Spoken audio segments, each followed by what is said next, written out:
Oi, gente. Então, pois é, agora a gente vai falar um pouquinho sobre um tema extremamente de grande importância, que é falar sobre coleta de dados, pesquisa, né?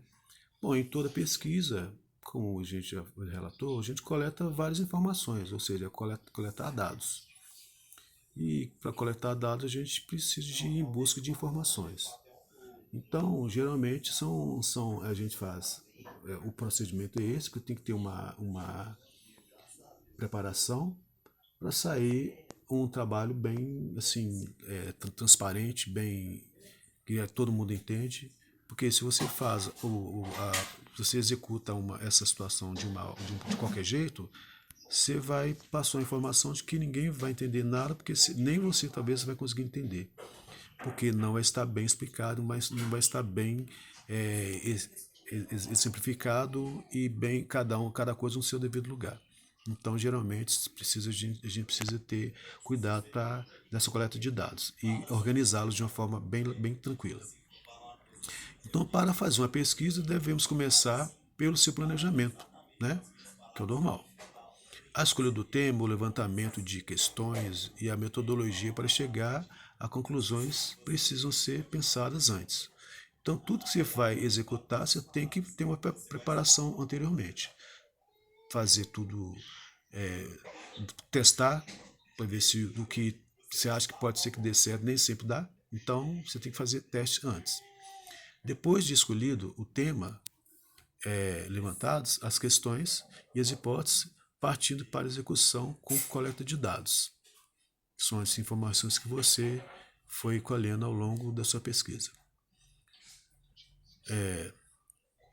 Mas para onde e como coletar os dados? Né? Tudo vai depender do tipo de pergunta, de pesquisa, né? Do que você vai fazer. Se você quer fazer uma pesquisa sobre o esporte favorito de seus colegas de classe, basta perguntar a cada um deles, né? Qual o esporte que mais atrai por cada um, de preferência de cada um. Agora, uma pesquisa sobre hábitos alimentares das crianças brasileiras com até 10 anos de idade, não é viável questionar todas elas. Nesse caso, é necessário escolher um conjunto menor de crianças. Dizemos que a população será formada por todas as crianças pertencentes a essa faixa etária. O conjunto menor que escolhemos denomina-se amostra. Então, quer dizer, coleta de todos os dados, você tem que ter uma certa informação que a gente chama assim de população, né? Que é dentro do tema que você escolhe, você tem um público. No caso, esse público aí é chamado população. E aí, dentro dessa população, você tem subconjuntos dentro de uma frações, você tem vários temas dentro de uma população, que a gente chama de amostra. O conjunto menor, que escolhendo denomina-se população. Então, nesse caso aí, o conjunto de todas as crianças é infinito. Mas se você fala conjunto de crianças que menores que 10 anos, aí já está dentro do conjunto de crianças. Então, para que essa amostra revele resultados confiáveis, ela deve ser representativa, ou seja, deve preservar as mesmas características da população. Uma amostra desse tipo é como se fosse uma fotocópia reproduzida da população. Quando a amostra não é representativa, podemos ter resultados tendenciosos ou não confiáveis. Então, toda amostra ela tem que ser muito bem exemplificada, muito bem esclarecida, para ela ser uma amostra confiável. Aí, definindo aqui população, temos aí o seguinte: população, né? Conjunto formado por todos os elementos com os quais se deseja fazer uma pesquisa. É o público-alvo da sua pesquisa. E amostra. Amostra o conjunto formado por elementos da população, ou seja, como amostra tira a amostra de dentro da população, ou seja, a amostra é subconjunto da população. Tá bom? Bom, diante dessas informações, a gente tem que tirar algumas informações muito importantes também. Por exemplo, o tipo de variáveis. Em toda amostra tem as variáveis, que são as qualitativas e as quantitativas. as qualitativas, elas expressam uma característica, um atributo daquela amostra que você está estudando, você está pesquisando, você está analisando. Já a variável quantitativa expressa número, quantidade, né? Expressa situações numéricas. Então, e aí dentro dessas coletas de todas essas informações, a gente tem como montar uma tabela ou gráficos, e aí a partir daí a gente consegue informar melhor. Como a gente vê em televisões, jornais, revistas e de vários meios de comunicação, eles informam sobre um determinado tipo de situação que está ocorrendo, eles informam tudo através, às vezes, de gráficos, que fica melhor da população entender. Através dos gráficos e tabelas, fica muito mais fácil. E os gráficos a gente já tem familiarizado, a gente até conhece sobre esses gráficos, né? A gente tem vários tipos de gráficos. A gente tem gráfico de barras, temos gráfico de colunas, gráficos de linhas, gráfico de setores, que é os famosos gráficos de pizzas, né? Que a gente conhece bem. Então, nós vamos continuar trabalhando com gráficos, que são coisas que a gente já tem um certo conhecimento, né? Só que agora nós vamos trabalhar com uma forma mais complexa, com mais informação. Por exemplo, vamos falar um pouquinho sobre alguns tipos de gráficos. Por exemplo, aqui temos o gráfico de barras verticais ou de colunas. Ou seja, vertical, né, tá tudo que está em pé, vertical, o chamado vertical ou colunas. Aqui está informando, por exemplo, todo gráfico, a gente precisa analisar, para a gente analisar direitinho, a gente precisa saber qual que é o título do gráfico. Todo gráfico tem um título. Então, por exemplo, esse gráfico aqui, qual é a informação que temos dele? Temos aqui no eixo horizontal e aqui no eixo vertical. Aqui estão falando o seguinte: no gráfico de barras vertical ou de colunas, os valores da variável estão representados no eixo vertical, como o caso a seguir. Então, o que nós temos aqui? Nós temos o gráfico aqui, está falando sobre porcentagem de alguns eventos. O tipo falando sobre o tipo de descanso que as pessoas, qual é o tipo de descanso que a pessoa mais pratica? Dormir, assistir televisão, fazer atividade básica, física. Outros, faça meditação, tirar férias e passear. Então aqui tem a porcentagem de cada evento especificado. E aqui no eixo vertical tem as porcentagens que relata cada situação. Aí, por exemplo, assistir televisão são 13%, dormir 62%, fazer atividade física 9%, chegar mais perto aqui, outros 8%, meditação 4%, tirar férias e viajar 2%, passear 2%.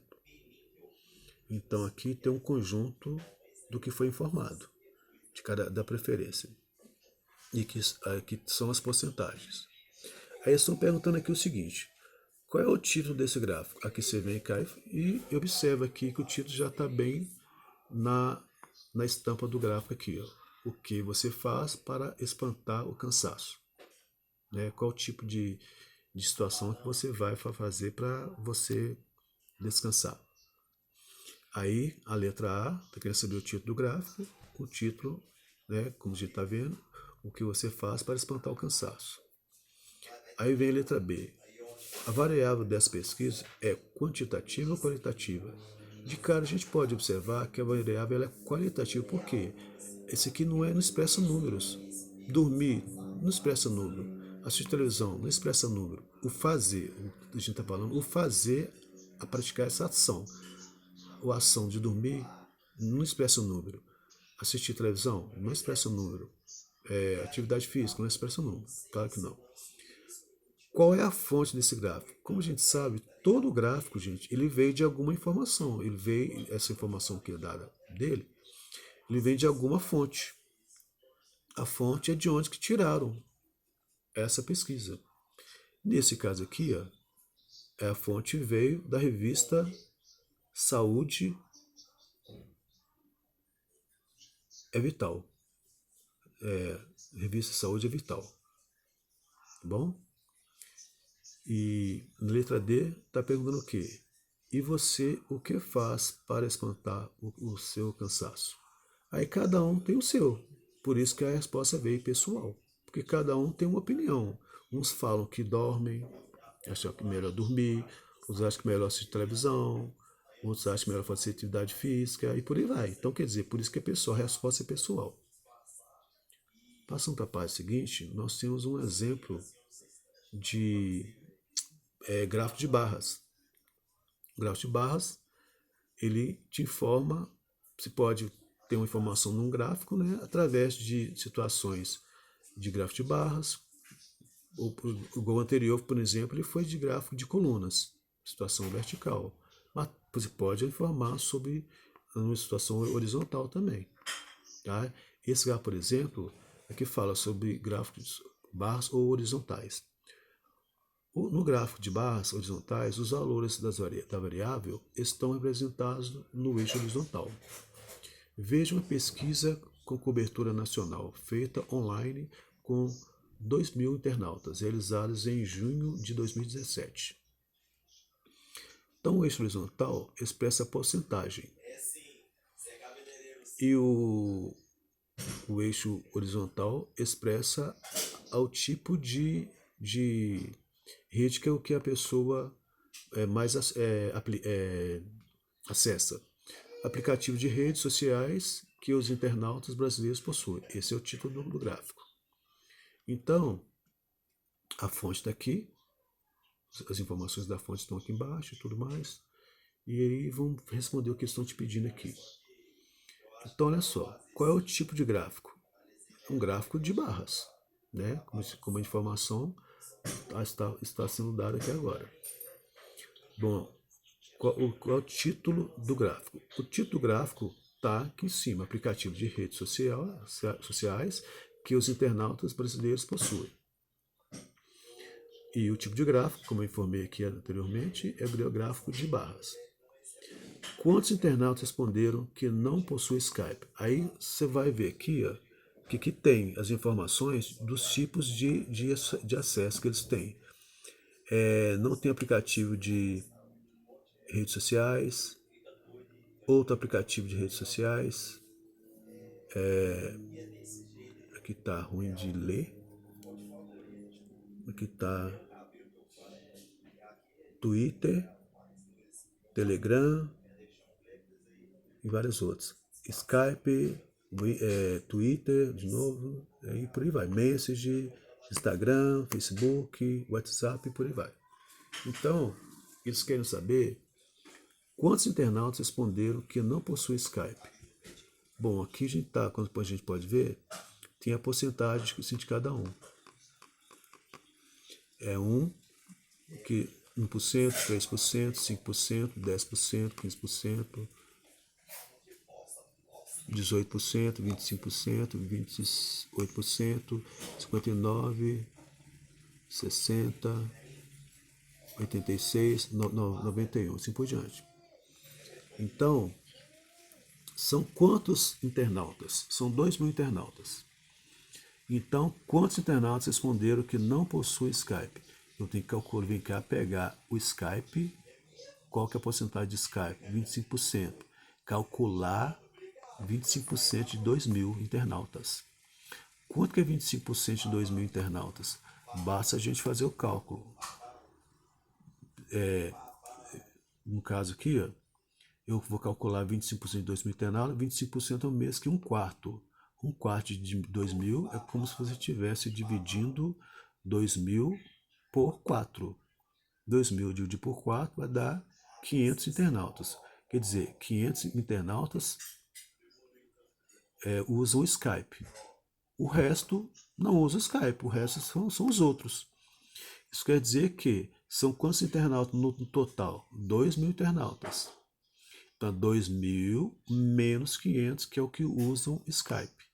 Então, 2.000 menos 500, 1.500. Ou seja, baseado na pergunta deles, quantos internautas responderam que não possuem Skype? Então, quem possui Skype é 500, o resto não possui Skype. Então, quer dizer que 2.000 menos 500 é igual a 1.500 internautas. Tá bom? Passando para o próximo tipo de gráfico, é o gráfico de setores, ou famoso gráfico de pizzas. Aqui nós temos, por exemplo, aqui está falando, esse tipo de gráfico proporciona uma melhor visualização das relações entre as partes e o todo. Então você sabe que o todo aqui é 100%, cada pedaço aqui representa uma parte. É isso que eles estão falando. O exemplo mostra o resultado de uma pesquisa realizada em 2016 sobre a quantidade de rodovias brasileiras duplicadas e pavimentadas. Então, vamos pegar aqui. Sudeste, 2.272 km. Sul, 1.492 km. Nordeste, 1.204 km. Centro-Oeste, 1.059 e Norte, 194 km. Aí temos aqui o título do gráfico, que é rodovias duplicadas e pavimentadas no Brasil. A fonte de informação está aqui. E aqui temos aqui algumas perguntas. Por exemplo, quantos quilômetros de rodovia duplicadas e pavimentadas há no Brasil em 2016? O que você tem que fazer? Somar a fração de cada parte aqui. Aí somado 2.272 mais 1.492 mais 1.204 mais 1.059, mais 194, que deu 6.271 km, que é o todo. Aí qual é a fonte dessa pesquisa? A fonte está aqui, fonte Confederação Nacional dos Transportes e Ranking Global da Competitividade do Fórum Econômico Mundial. Então aqui está a fonte. E a letra C, a variável dessa pesquisa é quantitativa ou qualitativa. Aqui você já tem o que? Uma variável quantitativa. Por quê? Porque ele expressa valores, expressa números. A informação aqui é dada de quê? Quantidade de quilômetros de pavimentado em cada região. Então, são 2.272 quilômetros pavimentados na região do Sudeste, na região Sul, 1.492, na região Nordeste, 1.204, e por aí vai. Então, é uma variável quantitativa, tá bom? Esse vídeo aí, deixa eu ver se tem mais algum gráfico aqui para a gente finalizar. Aí tem o gráfico de linhas também. Os gráficos de linhas também representam muita informação importante, que tem gente que prefere, cada um pode preferir fazer o gráfico do jeito que ele quiser, mas só que todos nós temos que saber fazer leitura de qualquer tipo de gráfico, seja ele de barra, de coluna, de linha, de setores, que é pizza, e por aí vai. Então a gente tem que saber a informação de todos esses gráficos aqui. Por exemplo, esse aqui informa o seguinte, falam sobre o gráfico de linhas. Esse gráfico mostra o comportamento de uma variável, no caso a seguir, o valor do dólar em reais e no decorrer de um intervalo de tempo.